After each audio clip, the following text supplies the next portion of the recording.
Reflecting on my past, I can distinctly trace the divide between the chapters of my life to a specific moment. At 15, during a quiet evening in our modest living room, my parents shared that they were divorcing. There was no turmoil or raised voices, just three people who had drifted apart, each desiring different paths in life. Surprisingly, I accepted the news with a calm that might have stemmed from their mature approach, or perhaps I had anticipated the change, observing signs like the decrease in family dinners and their coexistence more as roommates than spouses. My father relocated to a pleasant apartment across town, and our weekends together remained unchanged, filled with pizza and cheesy sci-fi films. However, a year post-divorce, my mother introduced a significant change.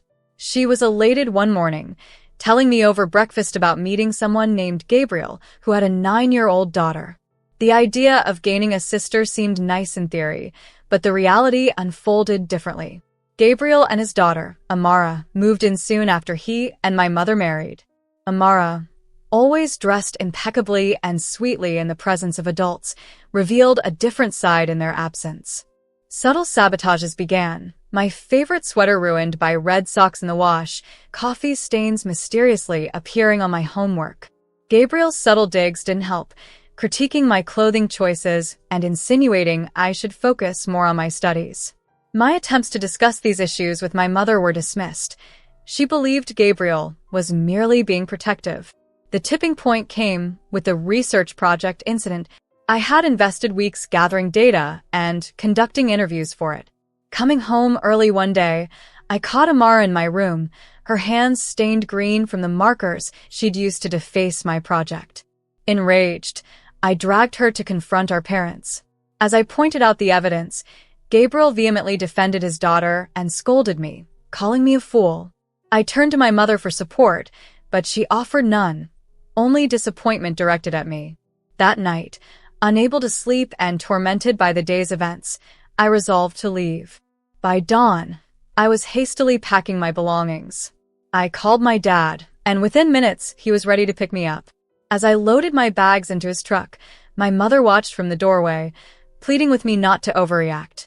Facing her one last time, I expressed my hurt over her indifference and the destruction of my work.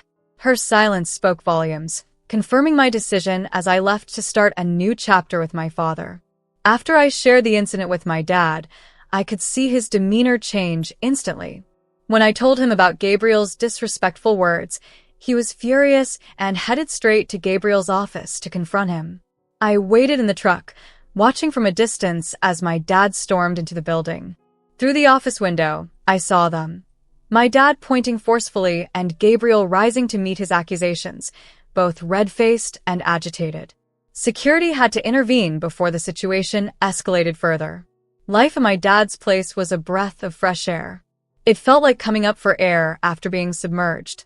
The constant tension and paranoia I had lived with at my mom's house were gone. My dad supported me wholeheartedly, helping me redo my ruined research project with late-night sessions accompanied by coffee and snacks.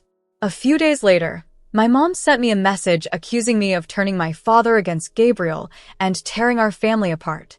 I didn't respond. What family was she referring to? One where I was verbally abused and my belongings destroyed? I chose to focus on finishing my senior year strong. At graduation, my dad and grandma were there in the front row, cheering loudly. My mom attended too, with Gabriel and Amara, but I hardly acknowledged them. Afterward, my grandma hugged me tightly, sharing that she and my dad had been saving for my college fund, which would cover my tuition at a local college. Moving into the dorms that fall marked a new chapter. A few months into my sophomore year, my mom reached out via social media, expressing remorse and a desire to talk. We met at a cafe near campus, and it was awkward at first, with both of us stirring our coffee too long and avoiding eye contact. Mom mentioned Amara looking at colleges and Gabriel's new car, but I steered the conversation towards safer topics like my classes and potential graduate school plans. Our relationship evolved into monthly coffee meetings where we discussed neutral topics like the weather and my studies.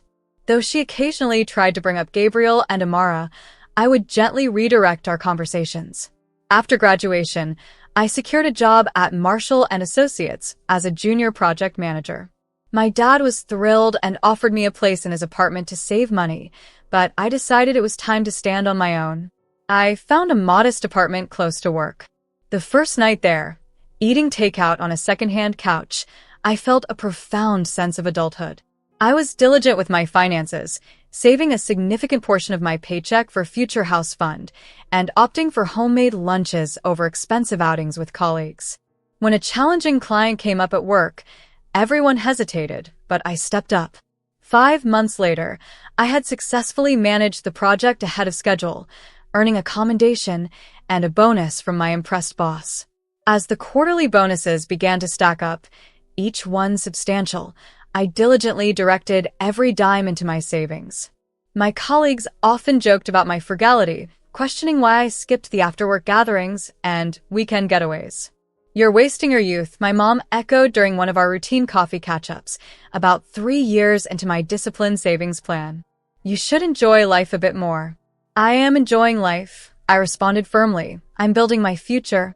She stirred her coffee distractedly, shifting the topic to Amara, who was thriving in college and had just joined a sorority. I steered the conversation back to safer grounds, mentioning the recent pleasant weather. Family events like Thanksgiving at Aunt Margot's or Christmas at Uncle Samuel's were the few occasions where avoiding Gabriel and Amara became challenging. Amara, now more poised and attending college, still shot me those smug looks, her bratty demeanor polished but palpable. Gabriel, always ready with a condescending remark, would make snide comments about my job, loudly noting my entry-level position, despite knowing full well about my promotions. Last Thanksgiving, as I helped Aunt Margot in the kitchen, my mom cornered me by the refrigerator. "Bella, don't you think this has gone on long enough?" she sighed. "Amara's grown up, Gabriel's mellowed. Can't we just be a families?" I shut the fridge with more force than necessary. "We're not a family, Mom. We're just connected by your marriage. That's it." Her expression shifted to one of exasperation. "You're being childish," she accused. I met her gaze directly. People grow, people change. I've grown enough to know I don't need toxic people in my life, even if they're technically family. She opened her mouth to counter, then simply shook her head and walked away, always opting to avoid confrontation. Each dismissive comment from Gabriel and each arrogant glance from Amara only affirmed my decision to maintain distance. On my 30th birthday, the years of scrimping paid off as I signed the papers for my new house, putting down 70% up front. The mortgage was manageable, a minor detail in my well-planned future. "Congratulations, Miss Parker," the realtor beamed, handing me the keys to what was now my home. I stood in the empty living room, soaking in the reality of my achievement: 3 bedrooms, 2 bathrooms, granite kitchen counters, and a backyard begging for a garden. It was all undeniably mine. Planning a housewarming, I invited close friends and family, though Dad and Grandma, now enjoying retirement in Los Angeles, couldn't attend. When I called Mom, I specified, "I'd love for you to come, just you." She hesitated. "Bella, that's not fair to Gabriel and Amara." "It's my house, my rules," I insisted. Reluctantly, she agreed. Yet, on the day, I opened my door to find not just my mother but also Gabriel and Amara in tow. "Surprise," Mom offered weakly at my evident dismay. I held back my frustration and welcomed them in. Gabriel surveyed my home, his lips curling subtly as he remarked on the crown molding and hardwood floors, his approval faint and begrudging. Amara, ever the fashionista, commented dismissively on the kitchen size. As I led my colleague Micah to show the patio, I felt a mix of pride and irritation. My space, my sanctuary, was open for this day, but my boundaries remained as firm as the walls of my new home. As I mingled with my guests, a loud voice from the living room caught my attention.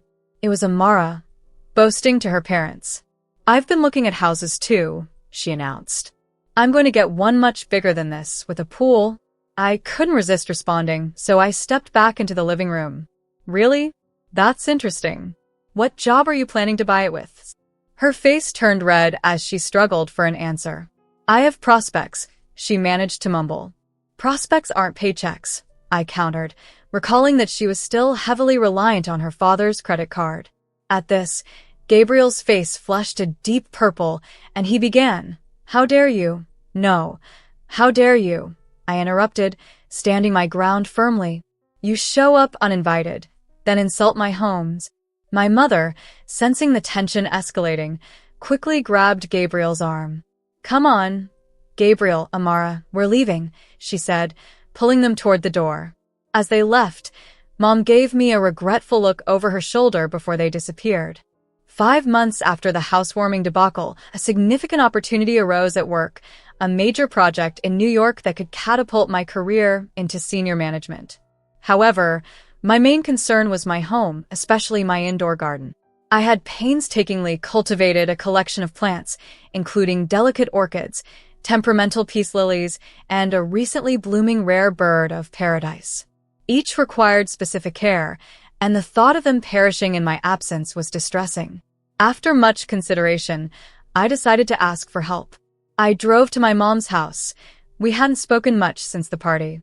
Surprised to see me, she opened the door. "Bella, is everything okay?" "I need a favor," I began as we walked into her kitchen. "I'm heading to New York for a few months for work. Could you look after my house? Mainly the plants.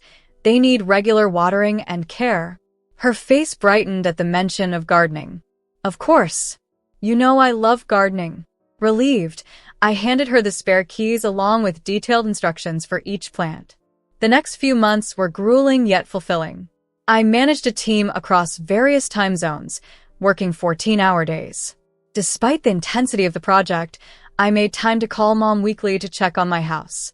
"Everything's fine," she would assure me each time. "Your plants are thriving.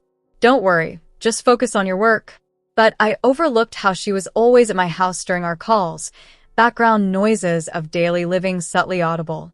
Yet I was too engrossed in my work to recognize these red flags.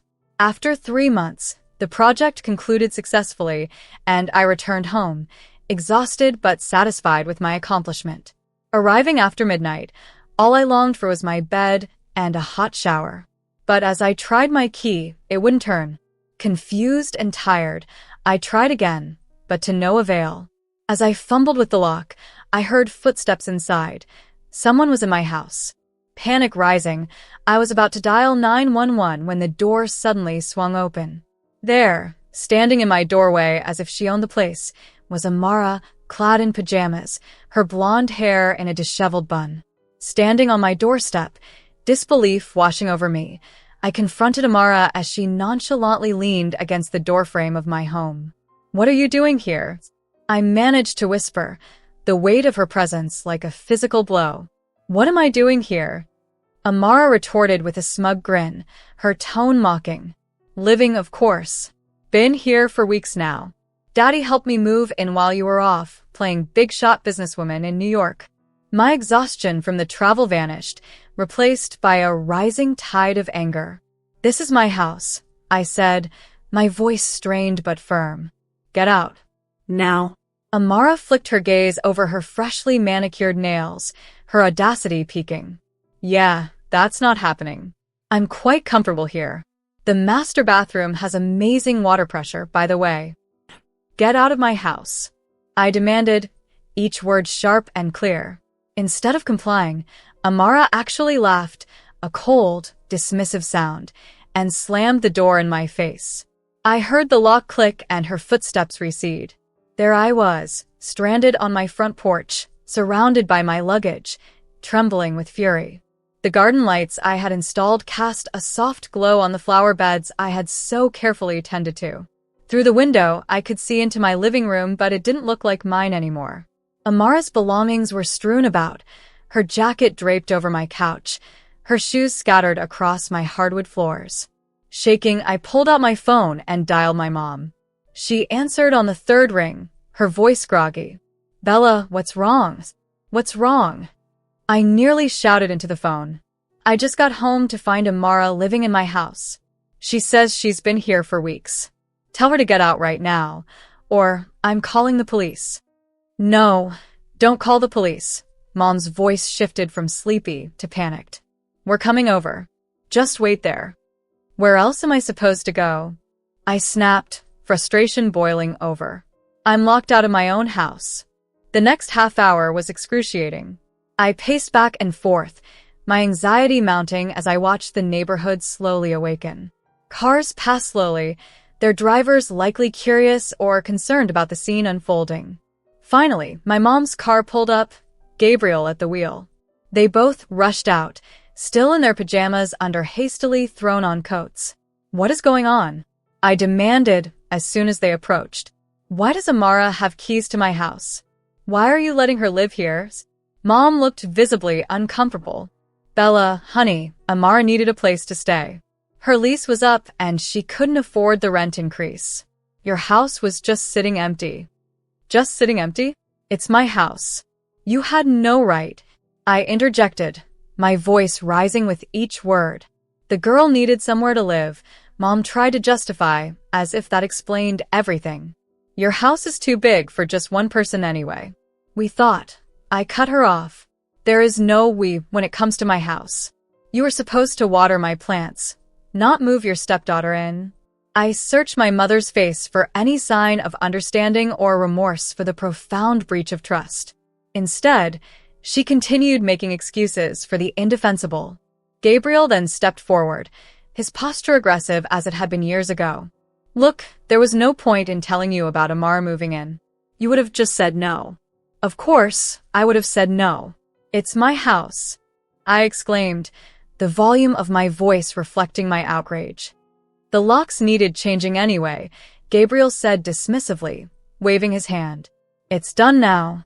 Amara needs a place to stay, and this house is too big for just you. Get her out, I said, my voice dropping to a dangerous whisper. Get her out right now, or I'm calling the police. Gabriel's smirk twisted his features, that familiar condescension etched into his expression as he faced my ultimatum. As a teenager, I faced many challenges, but none as stark as the evening my family's true colors shone through. When my mother pleaded with me not to call the police over my stepfather and stepsister illegally occupying my house, she framed it as a pivotal moment. If you call the police, that's it. I won't speak to you again. Do you want to destroy this family completely? Her words echoed in the cold air, filled with tension. I couldn't help but laugh, though it was more of a bitter release than anything humorous. This family's? I questioned sharply. You mean the one where your husband illegally takes over my house? That family? Instead of answering, they turned and retreated into my home, leaving me alone on the porch, luggage in hand, as the door clicked shut firmly behind them. My hands steady and my resolve firm, I pulled out my phone. There was no more hesitation, no more attempts to preserve a peace that had never really existed. 911, what's your emergency? The operator answered. I need to report an illegal occupancy. Someone's changed the locks on my house and moved in without my permission, I explained. Within 15 minutes, 4 police cars arrived, their lights piercing the quiet neighborhood. The neighbors, now fully awake, peered from behind their curtains as I recounted the events to Officers Martinez and Chin. You're the legal owners? Officer Martinez confirmed. I showed them the property records on my phone. Yes, I have all the documentation. I've been away on business, and I gave my mother a key to water my plants. Instead, they moved my stepsister in and changed all the locks.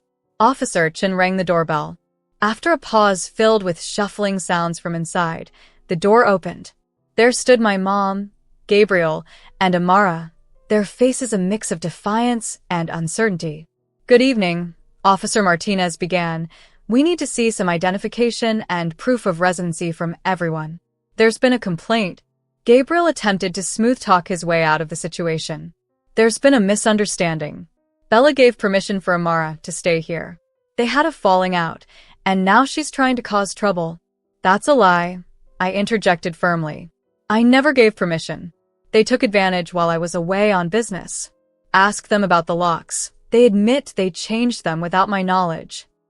The old locks were faulty, Gabriel began to explain. So, you acknowledge changing the locks without the homeowner's permission? Officer Chin cut in, making notes on his pad. Amara, her earlier confidence fading into fear, looked toward her father. Daddy said it would be okay. He said Bella wouldn't mind once she got used to the idea. Sir, changing locks on someone else's property and occupying their home without permission constitutes illegal entry, Officer Martinez stated, addressing Gabriel directly. We're going to have to take you and your daughter to the station. As the officers led them to the patrol cars, Amara's demeanor shrank. She appeared much younger, more like the 9-year-old girl who had first entered my life years ago. Gabriel's face was flushed with rage, yet he remained silent. My mother stood on the porch, trembling, watching as the car pulled away. When she turned to me, the hatred in her eyes was palpable. From this day forward, she said, her voice quivering, you are no longer my daughter. How could you do this to your own families? I felt an unexpected calm.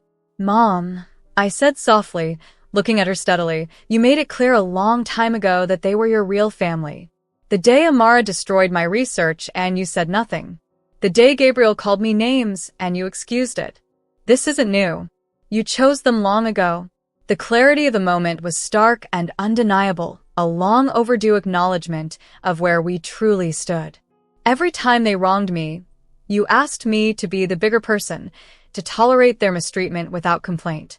Time and again, you chose them, and when you drove away that night, leaving me alone with the chaos they had brought into my life, it was just another instance of your loyalty to them over your daughter.